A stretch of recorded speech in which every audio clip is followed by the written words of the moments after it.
ndetse ukaka icyangombwa cy'ubuzima gatozi bakakiguhereza uvuga ibyo ugomba gukora.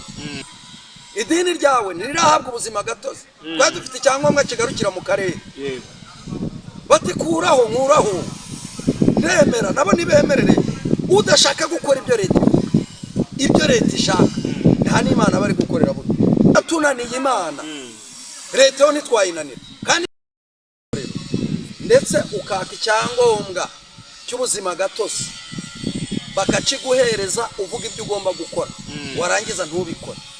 Ntabwo ejo bundi ndi kubabwira ngo mu bakozi b'Imana huzuyemwe abesikora. Yego. Nta n'icyumweru kirarangira. Dufite ikibazo cyo kwesikora Imana tukesikora na leta. Narabivuze hari ikiganiro baze kukireba. Yego. Naravuze ngo nimba umuntu ari umupasiteri akaba umupasiteri muzima, yagakwiye kuba muzima imbere y'Imana, akaba muzima imbere y'abayoboye, akanaba muzima mu mudugudu, mu murenge, ku rwego rw'igihugu. Natanze urugero ku gukora umuganda. Umunsi w'amateraniro akazinduka, ariko umunsi wo gukora umuganda akiryamira, kandi yaguze imodoka. Rwose ibyo bintu narabivuze. Uyu munsi rero ahubwo bashyiraho n'izindi nkoni bakubita, kubera ko nimba tunaniye Imana, leta yo ntitwayinanira. Kandi Imana yarabivuze. Pascal kuri kumiraho umukozi w'Imana bagenzi wawe. Ese ariko uguze ko nari mfite idini, nanjye nari ndifite, ariko barambwira bati idini ryawe rirakodesha, kandi ntitubyemera. Ni idini ryawe ntirirahabwa ubuzima gatozi, twari dufite icyangombwa kigarukira mu karere, bati kuraho nkuraho nemera, nabo nibemerere udashaka gukora ibyo leta ishaka, nta n'Imana bari gukorera buno. Aryo uyu nguyu Kristo ntabwo ari babandi bagiye kubatiza, hakaza umupasiteri umwe agafata amazuru undi amatwi, bakabatiza umuntu umwe ari batatu. Ibyo bintu mwabibonye mu mubatizo ko Yohana yabatizaga umubatiza ari wenyine. Imana rero iragakoze. Imana yagakoze. Cyo bita umweyo, iragenda ibahana gake gake, chatu tujya ku murongo. Itarebye nguri igihangange, itarebye ngo waramenyekanye, chatu akanyavu nuko. Ahashize hafunzwe urusengero rwa Profete Nyirindekwe Ernest, biteza ikibazo hano mu kibuga, abantu benshi baratitira, abandi baradiskita. Uyu munsi hafunzwe itorero rya Grace Room. Twibaze nuko iki abantu bameze nk'abahanuzi ariko babita abapasiteri bakomeje kugenda bafungirwa insengero gake gake. Yego. Narabivuze n'ubu ndabigarutse. Yego. Akenshi bazashaka kwamamara. Ernest Nyirinde kuvuga yashatse kwinjirira mu bantu abangaba b'abastari, afata abacanga imiziki ngo agiye kubabatiza ngo bigaragara amahanga yose, ngo ko ariwe mupasiteri ubwiriza abantu bakomeye. Iminsi mike gusa leta ibibyinjiyemo, ibirarifunze. Uravuze ngo Ernest Nyirinde ko yego akenshi yagaragaye ashaka kugira ngo agaragare nk'ubwiriza abantu bakomeye, abacanga imiziki. Yego. Aba twari tumenyereye hano muri YouTube bivugira ibintu byabo, bikorera bibareba ntazi, urumva? Bose ngarabatije so bari kugaruka bavuga ngo gusambana si cyaha. Ntabwo mwabibonye. Niba rero nge naravuze ngo niba nta mayerekwa abakozi Imana bagifite, leta y'u Rwanda ifite yerekwa, nimuhirake ducisheho umunyafu, twongere tumanuke mu kibaya, twige kubaha Imana, twige kubaha leta, tuzayikorera byemeye. Ntabwo bahanuye adiriye wewe udashapo kabi umusaruzi TV yubahwe. Reka amabwire adiriye ndamwemera cyane. Adiriye kunze kuvuga ngo ibintu bibera muri Grace Room, harya ngo ni Grace Room cyangwa ni Grace Room, ntabwo nize mbo, ariko biranababaje. Yumva ngo urusengero rwahuriragamo abantu baramya Imana, bahimbaza Imana, ngo rwafunzwe, birababaje. Ariko kuki abashumba bakomeje kwitwarana? ikibazo gikomeye ariko baravuga ko yakoze ibinyuranyije n'ibyo yiyemereye itorero rye rigomba kugenderaho, ministeri ye uko igomba kugenda. hari umunyamakuru aho ngaho ufite icyo ashaka kubaza. ese Pascal, yego wenda niba atari ibanga amagambo urimo uravuga ndimo ndabona ufitemo akantu k'akanyamuneza, ntabwo wenda nawe urimo uravuga uti ukubita agatoki ku kandi uti nanjye baramfungiye kama mbambaye. oya njye mfite umubabaro, ahubwo icyo mba ndi kuvuga iyo leta ishe igafata umushumba ikamucisha akanyafu igafunga itorero, hari ingo ibirengeye. uzi neza ko birirwa bahanura ko bashakanye atari Imana yavuze. kabiri, ubwesikoro bwo kubaka amafaranga baba barengeye umuryango nyarwanda, abana bakiga neza sha. hari abana batakiga mu bigo byiza kubera ikintu cyitwa iturosha no kwitangisha. wabyumvise neza? uravuze ngo Grace ni rimwe mu bantu batatumaga abana biga neza.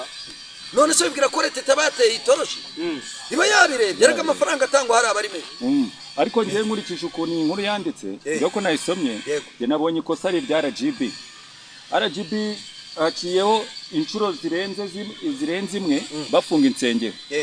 RGB yahaye ubuzima gatozi Julienne bwo gukora nka Grace Room Ministries bisanzwe. bamuhaye ubuzima gatozi babanje gucekinga yuko ibintu byose abyujuje. ese uyu munsi kuki aribwo noneho basubiye inyuma akaba aribwo noneho bamukoreye.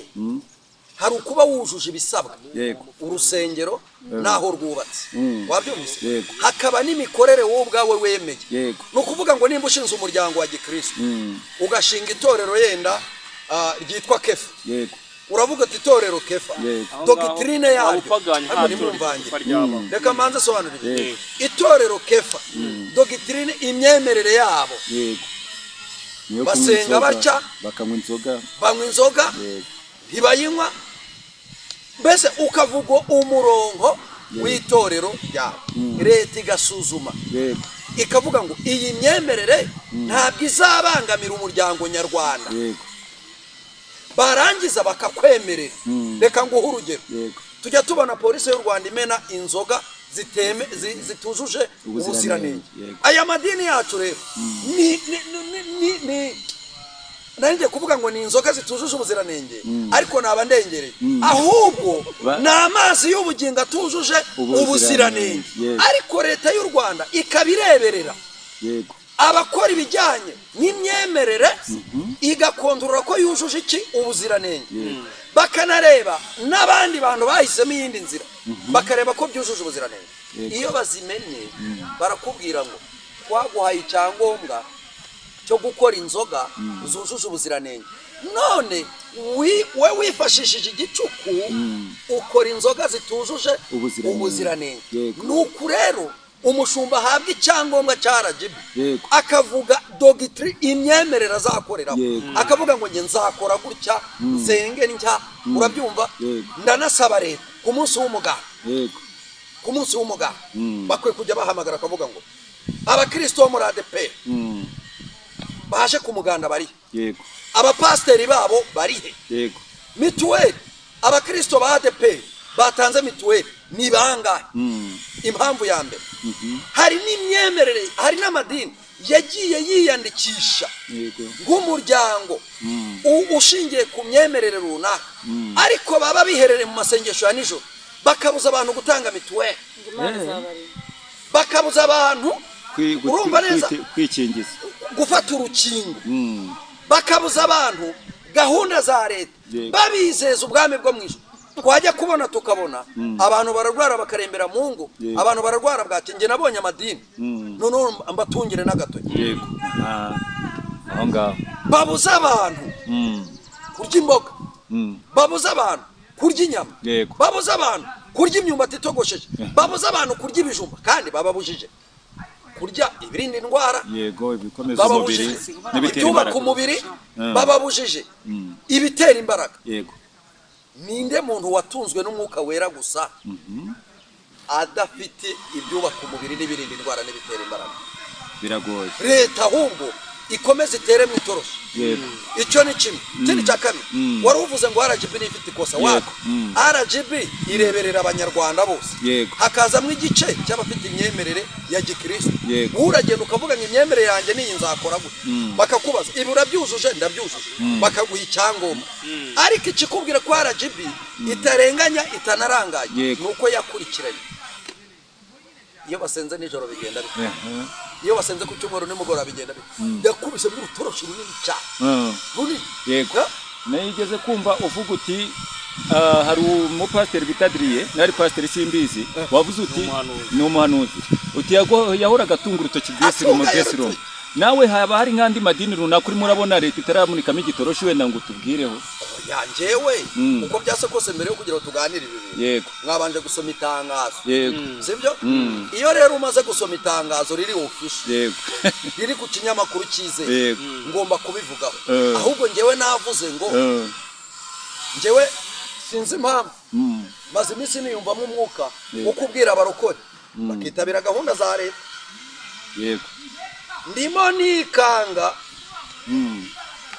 nikanga abasilamu bagiye gusenga ku cyumweru bagiye gusari ku cyumweru ndimo nikanga abadivantisite bagiye gusenga ku cyumweru impamvu ya mbere umunsi wa gatandatu kari umunsi wejejwe impamvu ya mbere ijuma ni kuwa gatanu umuganda yenda reka tujye ku bikorwa kuwa gatandatu reka abasilamu bakora umuganda ukozwe kuwa gatandatu uti ngende uw'umudive si kuwa gatanu ariko ntituri abasirimu nzawukora ku cyumweru bakareba bakawubura kuwa gatanu nagiye gusaya bya bikorwa byakoze kuwa gatanu tukabikuburamo aka kavuyo k'amadini ko kubwira abantu iby'Imana gusa ukababwira igitabo gitagatifu ukirengagiza kubabwira ibikorwa bibafitiye inyungu yego abantu bakagera ku rwego rwo gusufura ukagera ku rwego rwo guhanurira ingo zikomeye yego ukagera ku rwego rwo gusenya ibintu umuntu yubatse hagarika iri duka si Imana yavuze yego reka gukora Imana izagutunga yego ibi bintu nibyo bidukururiye akaga se Pascal Gesiromu yabikururiye akaga n'ibi bintu byo gufata iminsi 5 yose kuyaharira abantu aho kugira bajye gukaza itangazo usomye rivuze ko Gesiromu yakoze ibitandukanye n'ibyo yiyemereye isaba ubuzima gatozi we entre barazira gukora ibinyuranyije n'amategeko y'Imana cyane yego ariko uzi umuntu ari kujya kwaka icyangombwa cya burundu agenda ashyushye avuga amategeko y'Imana uko ari ahubwo mu bintu by'idini habamo akantu kitwa ituro nimba utabizi wowe ubimenye ako kantu kitwa ituro rero iyo bakagukubise ukagashyira hano ukumva uburyoshye ukumva ukuntu kameze waritsindagisha iyo utakabonye ufata umuhamagaro w'Imana uri muri wowe ukawuyobya Imana rero ntiva mu ijuru ngize yicare kuko ikoresha abahanuzi bakavuga ntitwemeye Imana ihita ikoresha icyo bita imbaraga za rutura burare imbaraga za rutura Imana ikoresha bwa buyobozi nyine yakoresheje bwo guha uburenganzira none uwakubwiye ngo icara ku iyi ntebe iyo agukubise akanyafa kuziza kuyicaraho nabi abakurenganyije kandi ari nawe Imana yakoresheje aguhesha agaciro ese nta bantu uzi bajya babona akazi birya nkubwira by'ubuhanuzi Imana ikamubwira ati ngiye kuguha akazi we yagera mu kazi agakora avuga ngo Imana niyo yanshyize mu kazi bigatuma agakora nabi ejo kandi Imana yakoresheje umuntu amuha akazi ejo agahita amwirukana uyu munsi rero Imana yakoresheje RGB yemerera Gesiromu gukora ni nayo yikoresheje ihicishaho umunyafu uravuze ngo Imana yakoresheje RGB igahereza Gesiromu uburenganzira bwo gukora ni nayo iyikoresheje ni nayo Mana ikoresheje RGB icishaho Gesiromu akarnyafu nuko ikora reka wenda ngende meze nk'umuntu ugana ku musozo kw'ikigano ntabwo kiza ko ni update nibarize kano ka yaba ari ihe mpamvu amwe mu madini yo mu Rwanda n'amatorero asa nkaho ibyayakorera mu bwihisho atangiye kuvumburwa akagenda ahagarikwa uzi impamvu se Imana ubundi aba bantu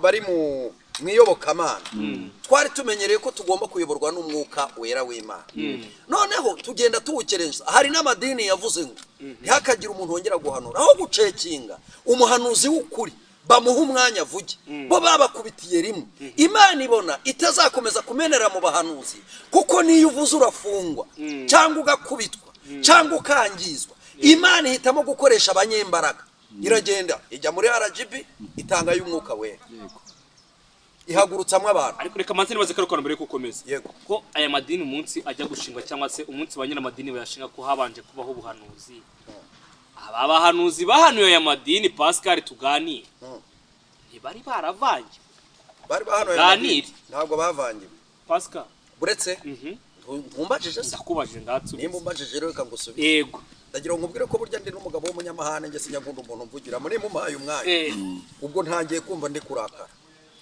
sasa rero yego abahanuzi bahanuye ko idini runaka rigiye kubaho yego wabyumvise bukeye rya dini rirafungwa ntabwo wa muhanuzi yavangiwe iyo ukoze ibinyuranyije n'icyo Imana ivuga Imana iraguca cyane cyane ibyayo mwirengagije ubusambanyi bwakorewe mu mabiro yego mwirengagije ubwesikoro bwabaye aho umuntu akubwira ngo pfukama muri aya mavuta wishyura 1,100 yego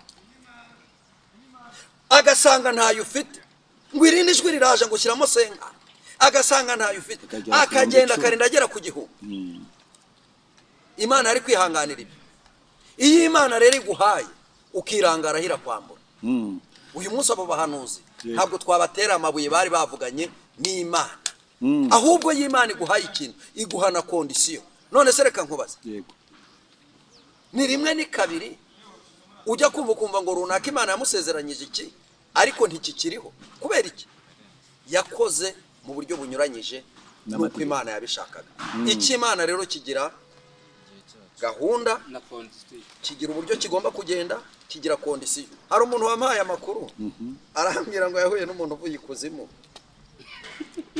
noneho ngarangije aramubwira ubwo nari ndi Burundi naragiye mu ivugabutumwa ngo bamubwiye ngo ntarebe inyuma noneho ngo yumva ikintu kiri guhinda cyane kiza kimwegera nk'ikamyo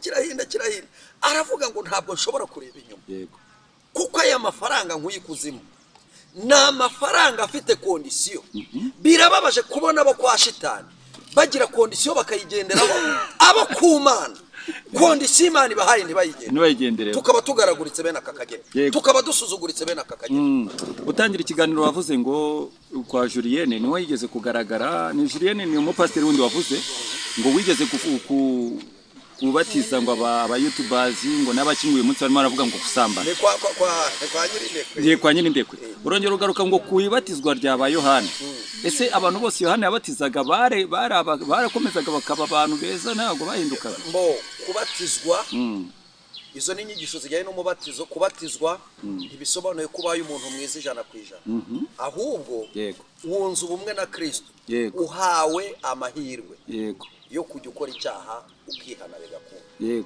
bitakugombeye igitambo sibyo kuko amaraso ya Yesu Kristo niyo akuraho icyaha bari abantu rero gucumura baracumuraga ariko uyu munsi ikibazo dufite buriya ariko reka mbabwire nyamara mu bintu aziza sho kwazizemo n'uriya mubatizo reka mbabwire iki gihugu abantu baracitiranye abayobozi b'iki gihugu nabo ni abakirisitu nabo bazi iby'Imana ninde muyobozi wambwira utarabatijwe abenshi barabatijwe bose barabatijwe bafite n'amadini ariko abenshi bagiye wowe uri kuza gutwikira mu by'Imana ugafata intama imwe ije kubatizwa ukayihereza abashumba 8 bayibatiriza icyarimwe harya ni nka bagiye kubatiza ngo baririnda kiza kubatera imigeri y'inyuma wasanga ariyo doctrine yabo ni RGB yarebeye rero isanga muri doctrine yabo ntabwo harimo kubatiza umuntu umwe bamuteruriye rimwe ari abantu bangana kuri ese impamvu abantu baguye hasi bose babatijwe bayirenza abantu hafi nabonye 20 yaba ari impamvu urusengero rufunzwe Pascal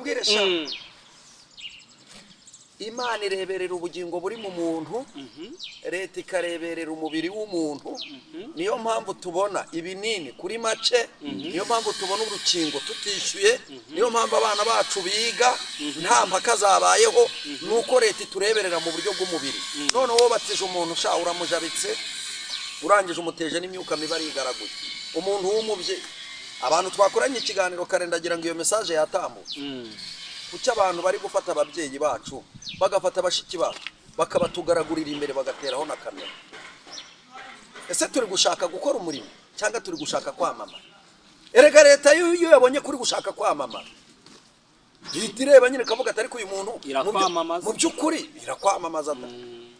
Nibarize na hano hantu hari umuvandimwe witwa Bakame ku rubuga rwa Twitter twe yagize gutya arakotinga aravuga ngo uyu mumama ni umukozi wa Satani korana na Sekibi. Nibaze nyuma y'aya magambo yavuzwe n'abantu benshi agiye batandukanye baza abantu benshi barimiraho Pastor Joine Kabanda mabe bavuga ati yakorana na Satani kwa Satani akora n'imyuka mibi. Niyaba nabyo ari bimwe mu byo RGB yahereye igenzura kugira ngo bafungure urusengero n'imikorere y'iri torero mu gihugu cyacu cy'u Rwanda. Oya, ntabwo RGB ikorera ku magambo y'abantu, ahubwo uriya muntu ashobora kuba hari nk'ahantu yagiye akumva amakuru, akumva abantu barabivuga, uretse ko ushobora no gusanga asengerayo. None se nimba yiyita Bakame hemba amazina yenda, ariko ubuyobozi bwo burayaza, ariko buriya nyamara umuganugana kariho mu witondere. Agahinda k'ingoko kamenywa n'injiki yatoreye. Yego. Uriya muntu ashobora kuba yari afite iki amakuru atari ivumbi. Yarangiza akabyandika. Wabyumvise? Akaba yari afite amakuru. Uyu munsi rero ushobora kuba wowe wihishe mu by'Imana ugambanira leta, ukoresha imyuka mibi, ufite gahunda yo kwica nabi abaturage b'igihugu kugira ngo tube turiho gutya. Hari abaturuhiye, hari abaraye amajoro, hari abahavunikiye, hari abahatakarije ubuzima. Iyi mikino dufite njye ndeba imikino ejo bundi ndi kuvuga ku bantu bamaze iminsi baza kuri kamera bakikangata ngo perezida ngo umuperezida arapfuye. Mwagiye mumenya ibyo mukina nabyo mwabahanuzi.